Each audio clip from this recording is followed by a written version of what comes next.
Josue Pavone here, coming at you from TD Garden alongside Nick Gelso. Nick, where have you been? Were you too cool to come down here and hang out with us now? Dude, it's Thanksgiving. I got to go home and see the family in Pennsylvania. Excuses. Come on. All right, I guess that's a valid excuse. That's valid, right? Yeah, I mean, nonetheless, though, these Celtics, I mean, they've been going through their ups and downs throughout this regular season. I mean, more ups and downs. More ups and downs. I mean, the winning streak's over. They did put together a few wins, and then things went a little bit south. But let me ask you this, though. Is Marcus Smart out of his slump? Or is it way too early to even start talking about that? I think it's probably way too early to start talking about that at all, right? I mean, but aren't fans, I mean, looking at what Marcus does all around the court, and this is one thing I have to say that I've been saying quite a bit, is I've always been tough on Marcus until I had the opportunity to really, really pay attention to him in the playoffs last year in the building. It's different watching Marcus Smart and what he contributes on television versus here in the building. If you keep your eyes trained on him throughout the game, you're going to notice all of those defensive intangibles he brings to the court. Whereas if you look at his stats, you see 29% from the floor, 25% from behind the arc. I know it's early, but, I mean, Nick, for a guard, for a guy who's shown that he can go off the way he did on Monday night, I mean, it's just not an encouraging sign for one of your go-to guys off the bench to be shooting like that. But Josue, Brad Stevens seems to say it after every game with a shooting percentage like at 29%. And folks, that's not just three-point shooting; that's field goal percentage at 29%. Which helps my point. You're going to get, if you're the coach of the team, you're going to get the question often, what do you tell Marcus about his shooting slump, right? And Brad continues to say, Marcus should continue to shoot if he's open. That's Brad Stevens' philosophy. When do you put the stops to it?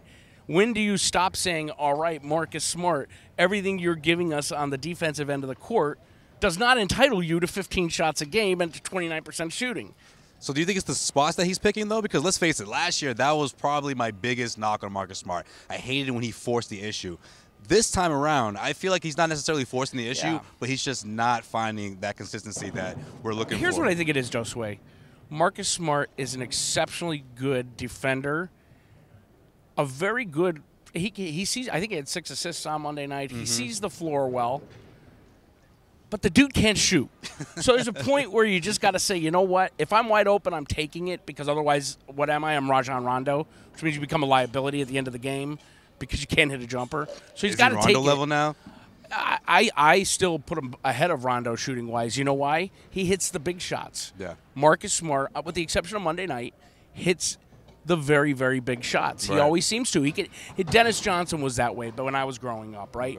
DJ would go 2 for 12 from the field, and in the fourth quarter, he'd hit the 3 biggest shots of the game, and you'd forget everything he missed prior to. Well, he also makes those big defensive stops at the end of the game, too, which is why he's in the game in those situations, right? And then at what point, and again, this is a question for Brad, and that only he can answer, Coach Stevens, is at one point do you tell Marcus, enough is enough? My philosophy would be, Marcus, if you're open, shoot it. Don't force it. I've not seen him force too much. Opposing teams are giving him the shot, knowing he's the worst shooter maybe in NBA history. Well, I think that's the encouraging sign, though, that he's not forcing the issue. Of course, Monday night, he did go 6 of 9 from behind the arc, which is not something that you see out of many players from the Celtics, especially from behind the arc, minus Kyrie Irving. I mean, when you have a player like that who's on the way he was on, I mean, of course, the Celtics still managed to lose the game. However, it is an encouraging sign that maybe things could be turning around. I don't look at it even as encouraging from a standpoint of he's coming out of a slump. This is what he is.